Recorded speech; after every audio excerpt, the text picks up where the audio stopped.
ಇನ್ನೊಬ್ಬರ ಮನಸ್ಸನ್ನು, ಜೊತೆಗಿರುವವರ ಮನಸ್ಸನ್ನು ಅವರು ಹೇಳದೇ ಇದ್ದರೂ ಅರ್ಥ ಮಾಡಿಕೊಳ್ಳಬೇಕು.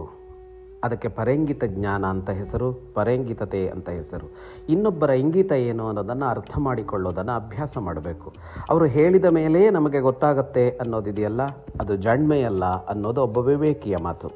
ಅವನು ಹೇಳ್ತಾನೆ, ಕುದುರೆಯೋ ಆನೆಯೋ ಅದು ಕೂಡ ಹೇಳಿದ ಮೇಲೆ ಅರ್ಥ ಮಾಡಿಕೊಳ್ಳತ್ತೆ, ಹೇಳದೇ ಅರ್ಥ ಮಾಡಿಕೊಳ್ಳೋದು ಮನುಷ್ಯತನ. ಉದೀರಿತೋರ್ಥ ಪಶುನಾಪಿ ಗೃಹ್ಯತೆ ಹಯಾಶ್ಚ ನಾಗಾಶ್ಚ ವಹಂತಿ ಚೋದಿತಾ ಅನುಕ್ತಮಪ್ಯೂಹತಿ ಪಂಡಿತೋ ಜನಃ ಪರೇಂಗಿತ ಜ್ಞಾನ ಫಲಾಹಿ ಬುದ್ಧಯ. ಕುದುರೆ, ಆನೆ ಮೊದಲಾದವುಗಳು ಮುಂದೆ ಹೋಗು ಅಂತ ಹೇಳಿ ಸೂಚಿಸಿಕೊಟ್ರೆ ಅವು ಮುಂದೆ ಕರೆದುಕೊಂಡು ಹೋಗುತ್ತವೆ. ಹಾಗಾಗಿ ಹೇಳಿದ ಮೇಲೆ ಗೊತ್ತಾಗೋದಕ್ಕೆ ಮನುಷ್ಯನೇ ಆಗಬೇಕಿಲ್ಲ, ಪ್ರಾಣಿಗಳಿಗೂ ಆಗತ್ತೆ ಅದು.